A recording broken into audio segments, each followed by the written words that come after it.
เขาค่ะก็วันการติดตามข่าวการวันการเมืองนะคะเนาะติดตามตัวค่ะเมื่อก่อนป่นมาค่ะเขาก็ป้อสู่สนใจการวันการเมืองเตะๆค่ะเนาะการวันการเมืองในเมื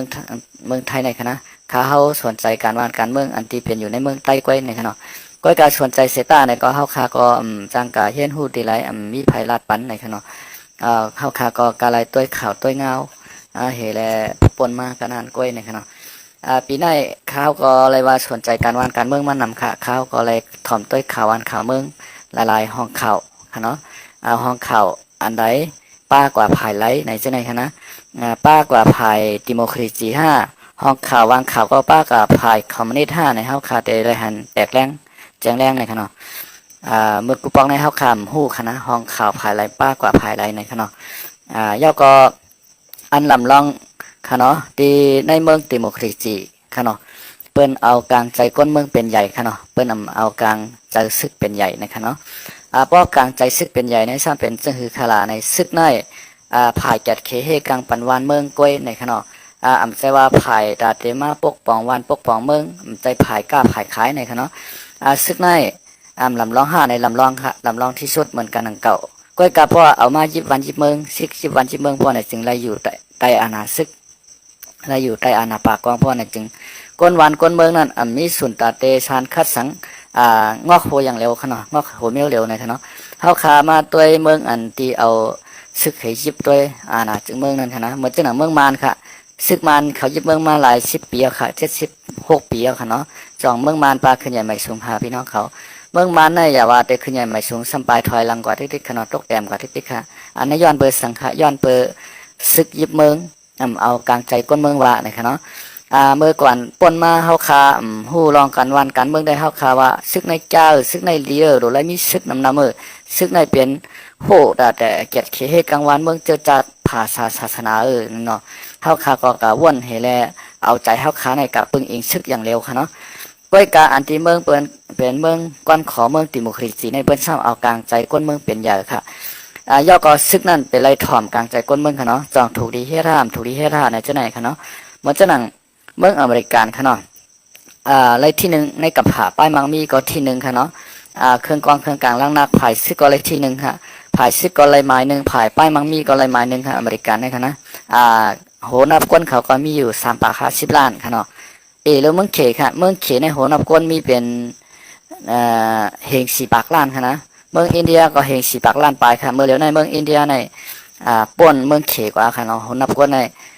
ในกัมพูชาในอินเดียไรไม้หนึ่งค่ะเมื่อเร็วค่ะเนาะเมื่อก่อนในเขตในไรไม้หนึ่งอินเดียไรไม้2ค่ะเนาะเมื่อเร็วในโหนับก้นในเมืองอินเดียในไรไม้หนึ่งค่ะในกัมพูชานะคะนะมีเฮง4 ปาก ล้านไปค่ะปนเมืองเขกว่าก็เปิดสังไรปนเมืองเขกว่าในขลาในก็เปิดว่าเมืองเขในเมื่อเร็วใน1 ครอบครัว1 กูนั่นค่ะนะเขาแต่ปันมีลูก1 กอกไปค่ะมี2 กอกำไรค่ะอันนี้มันใส่ไว้ในกฎหมายเขากำเร็วค่ะเนาะก็เปิดสังขลาในก็เปิดว่าโหนับก้นเขาในนำขึ้นมาติ๊กตีเฮ็ดกินส่วนกินหน้าในเตเป้งป้อในแหละก็เปิดนั่นแหละออกกฎหมายมาว่า1 ครอบครัวในแต่ละมีลูก1 กอกไว้ในขนาดย่าก็เขทุ่งจามฟิงเงฟิงชุ่งกองเขซ้ำหักลูกใต้นำเลยเสลูกจิ้งในขนาดก็เปิดสังเลยหักลูกใต้นำเลยเสลูกจิ้งขลาในก็เปิดว่าทุ่งจามเขเพ่งทุ่งเขในเพราะว่าแต่งงานเอาผัวเอาเมฆกบกูเป็นเฮือนเป็นเย่2 มังกรากว่าเย้าในนางยิ่งนั่นแต่ละกะอยู่จอมโพติ๊กๆค่ะโพกัญญาโพลีก็อะไรกะอยู่จอมโพกัญญาโพให้โพเมือกโพเรื่องปอเมโพเป้กินก็กะอะไรกลมความน้อมจู้อะไรกะอยู่จอมโพติ๊กๆนะคะเนาะก็แปลว่าอันไหนเป็นพิงเงพิงทุ่งของพี่น้องเขเขานะคะเนาะย่อก็เขเขาในสัมปะหักลูกยิ่งนะคะว่าก็เบอร์สังแหลมปะหักลูกยิ่งขลาดเนี่ยก็แปลว่าลูกยิ่งในเกิดมาก็อะไรตั้งตุกขาย้อนกล้วยเมื่อมันป้าตองป้าผมก็ตุกขาไว้เกิดมาไรเล่งหลุลุ่มลาก็ตุกขาป้อใหญ่มากซ้ำก็อยู่จ้ำเปิ้นอะไรกินแห้งในค่ะเนาะเขาวนว่าจังไหนเห็นไรป้อเกิดลูกยิ่งมาในป้ออยู่อำลีกินหวานเขาก็ใกล้ปล่อยตายกว่าในค่ะเนาะย่อก็ซ้ำขึ้นเอาลูกแทงในป้อเป็นผู้ใจมาในเขาหักป้อไรลูกใจมาย่อในกับไรเมย์มาอยู่จ้อมให้ในค่ะว่านะอันนี้มันเป็นพิงเอพิงทุ่งของพี่น้องเขเขาค่ะเนาะย้อนเบอร์นั้นแหละในพี่น้องเขเขาก็โหนับก้นก็เลยว่ายอมลงกว่าเลยเสอินเดียเนี่ยใครมีหลายก็มีค่ะห่ำปักตั้นมัดไว้ห่ำวางไว้ปักเปิงมันค่ะเนาะก็เพื่อนั้นแหละ ก้นหนึ่งก้อนในมังก็มีลูกเป็นเฮา7ก้อ8ก้อ9ก้อ10ก้อค่ะเนาะย้อนเบิ่งนั่นแหละโหนเอาก้นเขาขึ้นไว้หน้ามาเลยในป้วนพี่น้องเขกว่านะคะเนาะย่อก็อันเฮาคาเป็นพี่น้องเจ้าคือใต้ในเกาหลีเอากุ้งเอาหมุนพี่น้องใต้เฮาคาเตว่าค่ะก็เปิดสังลาในก็เปิดว่าพี่น้องใต้เฮาคาในมีปักเปิงมาว่าเตไลกะขึ้นไปเมียวเหลียวค่ะเนาะเตไลกะขึ้นไปเมียวเหลียวเต็มไลกะก้นจานนั่นเเตรียมไรกะเฮ็ดลูกคอยเปิ้นเตรียมไรกะขึ้นคอยเปิ้นนั่นมีในค่ะเนาะก็เปิ้นนั่นแหละเพลงเพลงทุ่งของพี่น้องใต้เฮาในเลยว่าคึกแคมเต้ๆค่ะเหมือนจังหนังว่าก้นเฮิรนหมางก้อค่ะเนาะลูกใจนำหน้ามีเป็น4-5ใจ5 6 7ก้อก็มีค่ะเนาะยอกก็กำพองก็เอาเมเหก็อยู่จ้อมเมยิ่งหมางก็ป้อก้นเฮิรนเฮานำก็อยู่จ้อมโผให้ในชาก็ซ้ำลีค่ะเนาะมันแต่ไรแม่งกันเฮ็ดแม่งกันสร้างกว่าค่ะเนาะเหมือนจังหนังพี่น้องเขเขาสังเจอว่าปักเปิงเขามีไว้ลูกใจหลายๆใน5 6 7ก็มาอยู่จ้อมกันในมันก็อยู่ไรค่ะเนาะพี่น้องเขาเนาะมันเป็นนิ่งกันเฮ็ดเขาเฮ็ดพักเฮ็ดการหน้าเฮิรนตาเย่ให้ในเดพิดกันหม้อกันค่ะก้นเฮาในค่ะนะก็เปิ้นนั่นแหละปักเปิงของพี่น้องใต้เฮาค่ะทุ่งจามพี่น้องใต้เฮาค่ะในหลีที่สุดค่ะเนาะอย่าไปทางเล็กเจอคือใต้เฮาค่ะนะอันนั้นมือจางในเฮาค่ะก็มาลาลองการวันการเมืองค่ะเนาะกำในเขากับว่าลองเจอคือกวนค่ะเนาะกะก้าวไก่สมวันเปิงเมืองเปิ้นกำในเฮาค่ะขึ้นได้มาลาลอยลองพักปฏิการเมืองก้าวไก่ค่ะเนาะอันที่ค้าไข่รัฐก็ลองพักปฏิการเมืองก้าวไก่ในก้นกับค่ะพักปฏิการเมืองก้าวไก่ในนโยบายของเขาปราชีของเขานั่นค่ะนะกวนเท่าผู้สูงอายุนะครับว่าเมืองไทยนะครับเพราะอายุ60ขึ้นเหนือในแต่ละรับเงินเหลือนหนึ่งก็ใน3,000 บาทกูเหลือนนะครับเนาะยอดก็ลูกหวานห้องเฮียนนะครับเนาะแต่ละรับเงิน1เหรียญ 1,200 บาทกูก็นะครับเนาะยอดก็ทำไรเฮียนพี่นะครับเนาะไรเสียเงินนะครับเนาะต่อถึงยอดจบปริญญานะครับเนาะจบปริญญาตรีเพิ่งฮะต่อถึงยอดจันจอมคณะอันนี้ก็คือแคมเกเต้ก็เปิ้นนั่นแหละนโยบายเขาคือแคมแลกวนวานกวนเมืองจังไกวเลือกเขานะครับเนาะยอดก็มีแทงค่ะอันที่ก้นเหตุการณ์รายวันขั้นต่ำอันวันแรงงานขั้นต่ำอันวัน1วันใน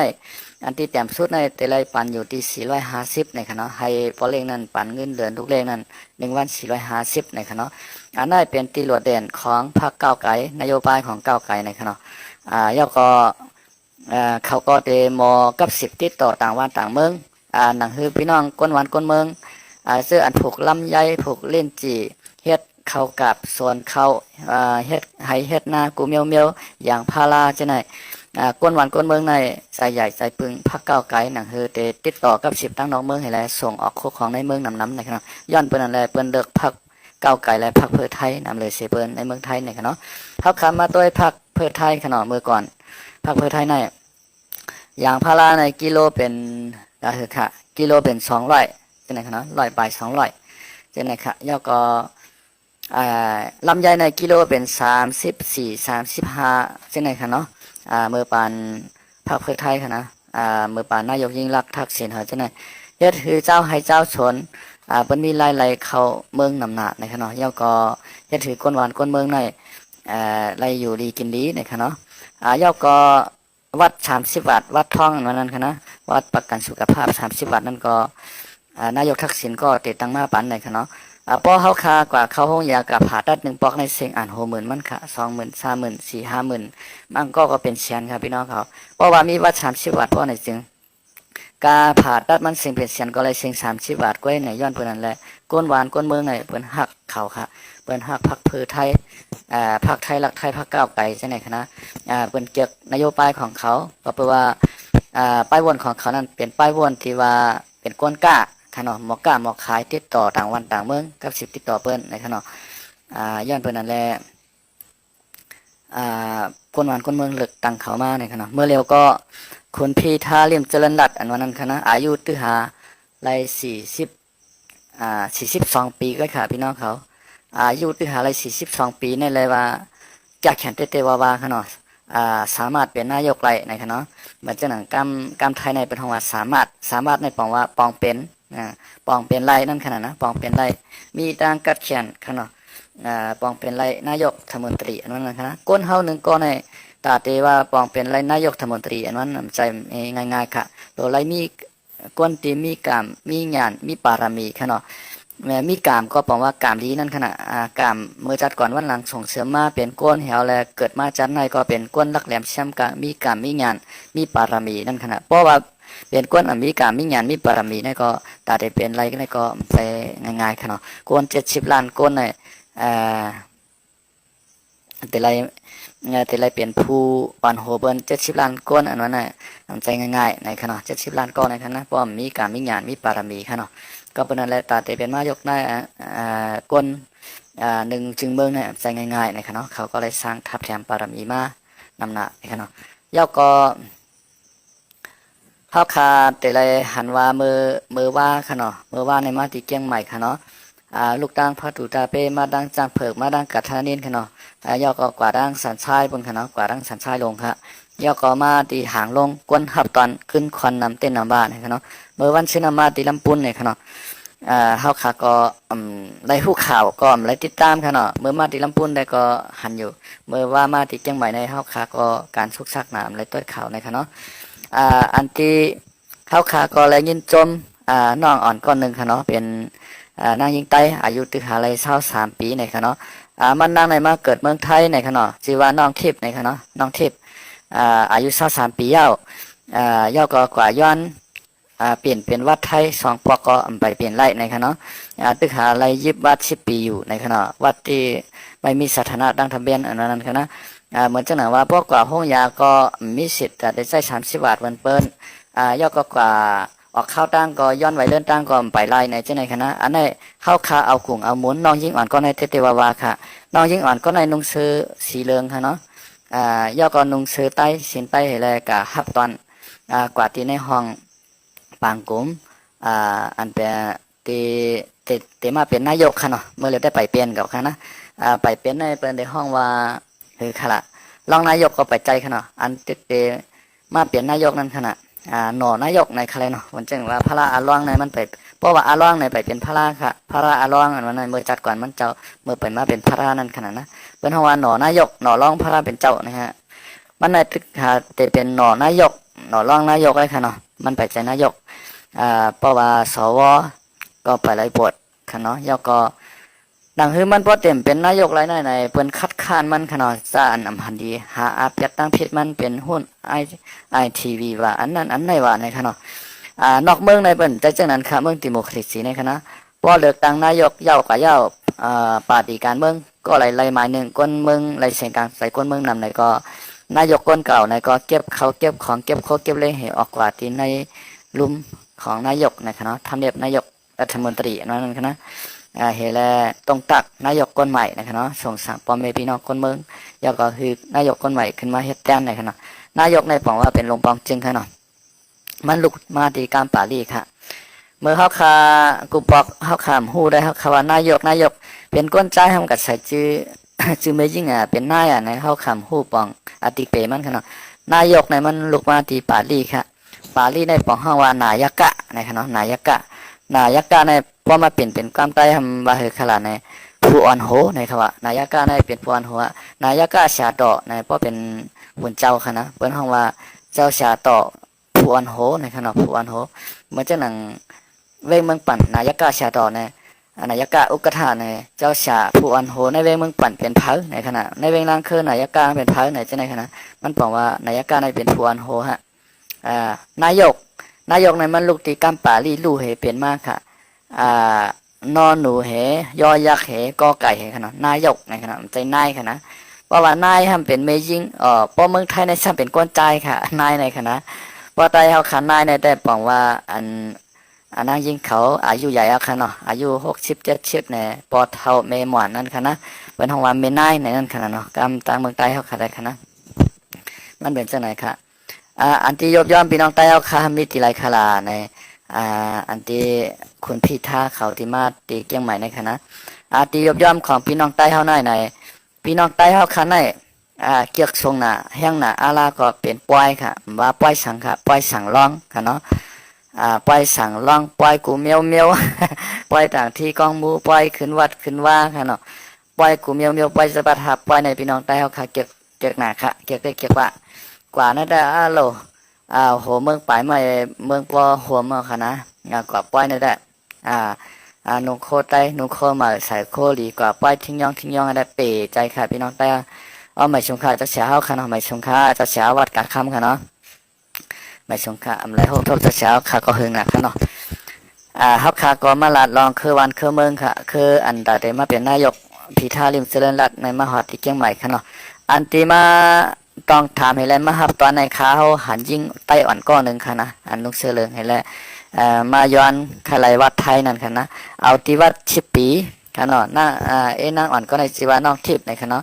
มันนางมีวัดชิปปีก็ย้อนเป็นคนไทยก็ย้อนไรวัดไทยในสองปอกยาวเปิ้นก่อนไปออกมันในค่ะเนาะอันนั้นก็มารับในเสียงกลางใจของมันนางที่นายกพิธาค่ะเนาะอันที่มาเป็นนายกย่อก็หนังสือพิธาในประเด็นมาแก้ไขปัญหารองตัวไหนในค่ะเนาะย่อก็มีพี่น้องใต้เฮาคันนำหนาค่ะอ่านปากอ่านเฮียงมันค่ะในเกียงใหม่ในค่ะนะ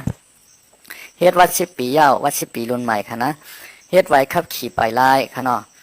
ย่อก็ย้อนไหวเลื่อนตั้งออกข้าวตั้งก็ไปไล่จังได๋อันนั้นดีกว่าย้อนกันนะค่ะน่ะดีกว่าย้อนค่ะ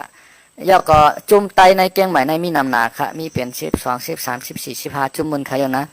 ย่อก็หันจุ่มไตจุ่มไหลค่ะกะฮับตอนอันตัดเดขึ้นมาเป็นนายกในค่ะนะก้อยกะว่าปอกกว่าป้อยในได้อาดโลเพิ่มผิดปังนะกว่า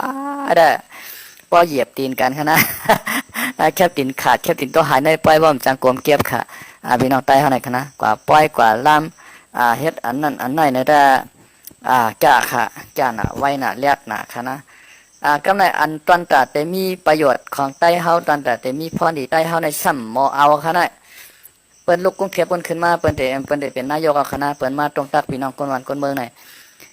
คาหานายิงไต้อ่อนก้อนนึงน้องเฒ่าอายุ23 ปีในก้อยค่ะอันที่มันมาลัดลองวัดมันในคณะมันมาลัดตอนตามันเสตาเนี่ย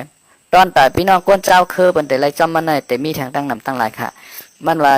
เฮาจัติพันธ์ในเฮาคนเจ้าคือในเราอยู่หยาบกินใจเฮามีวัด10 ปีจังไหนในวัดอันที่ไปเขาเป็นตั้งการนายในกว่าออกข้าวตั้งก่อมลายกะเขาห้องยาใจ30 บาทก่อมลายในใจไหนคะนะมันลัดตอนตามันนั่งเสตาก็ป้อเปิ้นเฮ็ดปันมาคือมันไล่ในป้อในจึงมั่นใจว่าก้อมการมันนางก้อยกวนอันเตไล่มาแทงในมีตั้งนำตั้งหลายครับเมื่อเจ้าหนังลูกอ่อนใต้เฮาคากะห้องกว้างค่ะเนาะเมื่อเจ้าหนังเปิ้นห้องกว่าออกรายการที่กรุงเทพเพิ่นค่ะนะในลีเอากุ้งเอาหมดนะคะพี่น้องใต้เฮาบ่เป็นนางยิงก็ใส่โคใต้นางยิงเฮาบ่เป็นก้นใจก็ใส่โคใต้ก้นใจเฮาให้แลเปิ้นกว่าห้องกว้างตีในช่องทีวีช่อง3ช่อง7จะบุญค่ะนะเฮ็ดคือหลวนในเมืองไทยในอันที่ตกกินอย่าเผิดขานใจที่พ่อแม่เข้าไปซึกมานเขาซึกกุมเมี่ยวๆค่ะเนาะอันอยู่ในเมืองใต้ในอันไปกินพ่อแม่พี่น้องคนเมืองอำขามไรซึกเมืองซึกเรื่องจังนั้นให้ปลายเข้ามาเมืองไทยย่อก็ลุกเขาล่างเขาอันมาเกิดที่เมืองไทยไรสังอันเกิดมาเมืองอะไรสังไรอยู่ห้องเฮียนเลยไรพึกกาพึกเวียนพึกห้องกว้ามให้ไรกับย่านี่สายนี่ลองตั้งจาดังแขนหอยเฮ็ดคือเปิ้นฮู้จักไตมาย่อก็เฮ็ดคือพี่น้องไทยในหลูเนอพี่น้องคนใต้เฮาสิแล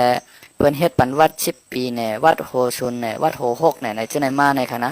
มันเป็นป่าย้อนเขาจังนั้นพองค่ะเขาก็แสดงในการเฮ็ดนี่เฮเปิ้นก็ไรฮู้จักไตเฮาขามาย่อก็หลวนอันที่มาเกิดเมืองไทยจังได๋ก็กำพองก็ไรวัดไทยกว่าเมื่อเร็วในปักเปิงเมื่อเร็วในฐานะเพราะว่าเกิดในเมืองไทยยาวไหนบ่เรียนจบปริญญาตรีก่อนจังแต่ก็ไรวัดไทยไหนจังได๋คะนะอันในเฉพาะคนที่ว่าพ่อแม่มีพาสปอร์ตนั่นค่ะนะเพราะว่าพ่อแม่มีวัดพื้นที่สูงวัดโหหกเขาวัดเกี่ยวขอบแรงจังได๋ก็กว่าย้อนเป็นคนไทยไหลค่ะเนาะก็ย้อนเป็นคนไทยไหลตับโลไปเรียนจบยาวปริญญาตรีค่ะนะคนน่ะจะเรียนจบยาวปริญญาตรีเนี่ยกูก็แลกูเรียนจบปริญญาตรีมันใจง่ายๆครับพี่น้องเขา1โดดไล่มีญาณปิญญาโดดไล่เป็นก้นที่ญาณภายค่ะเนาะโดดไล่เป็นก้นที่ฮักลิกฮักลายฮักปิญญาตั้งหมอให้ได้จ่องไปเรียนจบก็ไล่2โดดไล่มีพ่อแม่ในซอยแถมเงินต้องไล่ค่ะเนาะกว่าเรียนเด็กในมันจะว่าเรียนหลายๆค่ะเพราะเขาขึ้นจันจอมก็ยาวในแต่ไล่กว่าเรียนมหาลัยต่างปีต่างๆนั่นแต่ไล่กะคัดห้องเจ้าห้องให้อยู่กาเทอมมันกาห้องเรียนกากินกานอนมันแทงในเพราะว่าพ่อแม่ปองเป็นไรในลูกในจ้าแขนตันหือก็จังขึ้นเฮียนได้ค่ะเนาะแล้วก็พ่อแม่ในรวยมหาศาลมีเงินมีคำมีนำหน้าก้อยการลุกสัมป้าใจชวนใจการอ่านการเฮียนการสอนบ่ในจริงนั่นก็จังเฮียนจบปริญญาอะไรกับค่ะพี่น้องเขาย้อนเปิ้นอะไรมันโหลมีอังกาและกนา2 เมลเตรียมทนก่อนจังไกเฮียนจบปริญญาตรีได้ในค่ะเนาะเปิดจังนั้น ยิ่งอ่อนก็ในมาลัดในมันมาลัดตอนตัดตัวมันใช้ตาก็มันปากันกับกูก็ในขนาดย่อก็อันตียบยอมก้นหลงไตเฮาหมูจุ่มไตเฮากูจุ่มในเกียงใหม่ขนาดหันก้นหลงไตเฮาหันหมูจุ่มไตเฮากว่าฮับตอนให้แลก็ต้องถามลองสุนไรสุนเปลี่ยนของไตเฮาพี่น้องไตเฮาค่ะมาเหตุการณ์ในเมืองไทยในเฮาปึงเฮาไปตีไม้มหาติกัดนั่นขนาดนะมันกลมาเมืองไทยในมันก็แต่มีอยู่หลายรองหลายตั้งค่ะข้อที่หนึ่งค่ะเนาะไปลองเพสุกชักปางตึกปางยี่กันมือกูปองในเฮาขาปลายมันก็ค่ะมันขึ้นมาเมืองใต้มันเต็กเต็งเป้กินเฮเลยปลายมากค่ะเนาะกำไรปานมือแล้วในห้ำใจกะปลายใต้ต่อใต้ตึกกันค่ะเจ้าคือในเมืองใต้เฮาแหละใต้เฮาตึกกันยี่กันแฮมกินกันเป้กันเอามัดยางไผ่อ่องอ้อยเฮแลป้อทุบขามไล่นะถือพันแต่งกันจะไหนขามไล่แล้วเปิ้นปลายมากค่ะข้อที่สามมาย้อนเปิดว่าใครมาหาเงินในเมืองไทยก็เปิดว่าหาเงินในเมืองใต้ในปอเหมือนอกเหมือนใจมันนานใดนั่นขณะหาเงินในเมืองใต้เฮาขณะการให้ก็มันจะว่ามีแต่เสมันแต่มีข้าวผ้าข้าวผลก็เฮ็ดไถหน้ากินจ้างเปิ้นไหนช่างไหนจะไหนก้อยยอกก็กว่าหาเฮ็ดเฮินเฮ็ดเจเฮ็ดลักษณะจังไหนก้อยการมันป้อเหลืองเหมือนเมืองไทยค่ะเมืองไทยในการมันในมีอยู่แต่เสให้ไหนแลพี่น้องใต้เฮาค่ะก็จองก้อยเข้ามาเมืองไทยนั่นขนาดนะ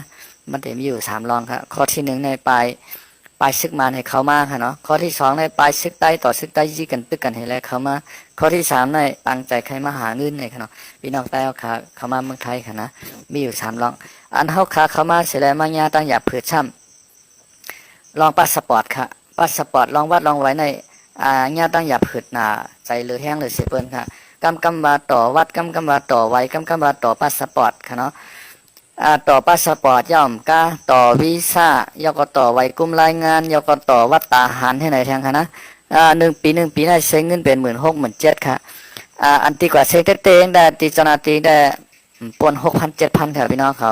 ก้อยการนายนาก้นกลางมันทำก่อเฮ็ดกินได้ขนาดนะก็แปลว่าพี่น้องใต้เอาค่ะก็หมอดแต้มหมอกอกจังไหนยกก็แทงรอง1ก็ปอเล็กหน้าจางก็มันก็พอสนใจลูกน้องให้ไหนก็เฮ็ดปันลูกน้องจังไหนนะครับอันในพี่น้องแต้วครั้งนี้ตั้งอย่าผืดน้ำหนักครับลองวัดค่าเดหันก้นหลงเจ้าคือเปิดพี่น้องเจ้าคืออยากแข่งเขาเนาะพี่น้องเจ้าคืออยากแข่งเขา เปิดก็ใส่โคอยากแข่งเขาเนาะไทยเปิดในห้องว่ากะเหลี่ยงเลยเนาะพี่น้องก้นหลงเจ้าลีชอเปิดก็ใส่โคลีชอเปิดมาพี่น้องเจ้าลาหัวอาขาเปิดก็ใส่โคเปิดมากค่ะเนาะเขาขาอันหันใต้เขาขนาดหันอีน้องเฉลิงอ่อนก็เหลียวไว้ค่ะนะหันใต้เขาขนาดค่ะนะน่าดียุบยองเอาของอมุนมานั่งได้เตวาวาค่ะเนาะก้นหลงใต้เขาหายกว่าหลายมดหูค่ะเพราะว่าเป็นป้อยเป็นล่ามได้ก้นหลงใต้เขาขนาดจ้าน่ะค่ะนะเข็นหัวจ้ามโป๊กเคยใส่เสื้อใต้ก้นใต้กว่าค่ะเนาะกว่าตั้งนาบนค่ะก้อยกับบทถึงว่าก้ามอันที่สุดและสุดเป็นแต่เตฮอตมาถึงในก้นเมืองใต้เขาขานั่นในก้นหลงใต้เขาขาก็ไปหมอกกว่าทุกย้อนค่ะเนาะไปหมอกกว่าทุกย้อนอันที่ก้นหลงใต้เขาขาหมอปองเป็นได้แต่ก็ ลูกขามเงินตาเตเฮ็ดวัดเฮ็ดว่าตาเตเฮ็ดการเฮ็ดจ้องตาเตเฮ็ดอันนั้นอันไหนนะคะนะพอถึงเมื่อว่าก้นเมืองใต้ขาตกยาตั้งอย่าผืดในก้นหลงใต้ขานั่นไหนหันมากค่ะหันมากค่ะนะพอเฮ็ดไว้ในอย่างขละรายเงินพอเฮ็ดที่วัดก็รายเงินเขาวัดเขาว่าค่ะเนาะรายเงินเขาวัดเขาว่าย่อก็ผู้ไหลก็ไหลปองเป็น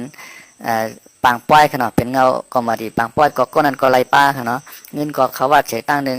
จุ่มก็มาดีเอาป้อยปางป้อยก็ไหลแทงตั้งหนึ่งให้ไหนค่ะนะเพราะฉะนั้นได้เฮาขาดได้หันก้นลงใต้เฮาค่ะเนาะเพราะว่ามือสิทธิสุนัยสุนเปลี่ยนมาจังไหนอันตัดเตไล่ในหันก้นลงใต้เฮาขามาในอันนี้เป็นที่ยบย่อมของก้นลงใต้เฮาในค่ะเนาะย่อก็พี่น้องใต้เฮาค่ะอันลัดเพชรปุกเนื้อออนไลน์ในจ้านะคะเป๋ใจค่ะนะลัดข่าววันข่าวเมืองลาดเมืองบ่โฮมค่ะนะลาดข่าววันข่าวเมืองจุ่มนั้นแต่นกันนะจุ่มนั้นวัดกันนะจังนั้นจังไหนนะมันฮู้ไปเห็นหมดค่ะข่าวในกำผาในค่ะนะข่าวในกำผาในมันฮู้ไปเห็นหมดข่าวในเมืองใต้ข่าวในเมืองไทยข่าวในเมืองยูเครนในกำผามันฮู้ไปเห็นหมดมันบ่ลัดหมดค่ะนะก้อยกาเพราะว่ามือเปิ้นมาค่ะเนาะมืออันที่ว่าสุนไลสุนเปลี่ยนตอนตาพี่น้องใต้เฮาขาดที่มาฮอดถึงเนี่ยมอกับทุกย้อนปันพี่น้องใต้เฮาขาในค่ะนะอันนี้ก็เป็นตั้งยบย่อมของพี่น้องใต้เฮาค่ะเนาะพอมาลาดเหนือเพชรปุกเหนือออนไลน์เหนือ YouTube ไปได้วันปอก2 ปอก 2-3 ปอกนะอับจ้านะคะนะแล้วก็จอยอันนั้นอันไหนใช่ไหมคะนะจอยอันนั้นอันไหน เขาหลูกกับจอยหลูกจอยแถมเงินมาก็นั่นจอยมากก็นายเลยแหละอันนั้นได้แก่นะครับยกก็เงินเข้ามากะหือเงินออกมากะหือก็ซับแรงจีแจ้งฮะนะยกก็มีผู้ยิบเงินมีผู้ทัดเงินมีกรรมติมีกรรมการขนาดกรรมติก็เป็นเจ้าเก่าขนาดผู้ยิบเงินก็เป็นเจ้าเก่าผู้จ่ายเงินก็เป็นเจ้าเก่าขนาดมันโปร่งใสนะความโปร่งใสมันมีขนาดนั่นค่ะเป็นที่ยบย่อมของพี่น้องใต้เขาพี่น้องใต้เขาก็ทำใจดีใจหวานเต้ๆวาๆขนาดจ้อยกว่าขนาดเงินอันนั้นเขาจ้อยกว่าย่าไหนเดี๋ยวมาเฮ็ดปันพันดีขึ้นเขาจังหือในขนาดเขาโหลไล่ไว้ว่าเหมือนเขาหลูแนวอะไรเนาะโหลไล่ไว้ว่าเหมือนเขาคาหลูกันขนาดนะเขาคาหลูได้ดูกว่าเย้าเป็นเอากระเฮ็ดช่างห้ามหู้ขนาด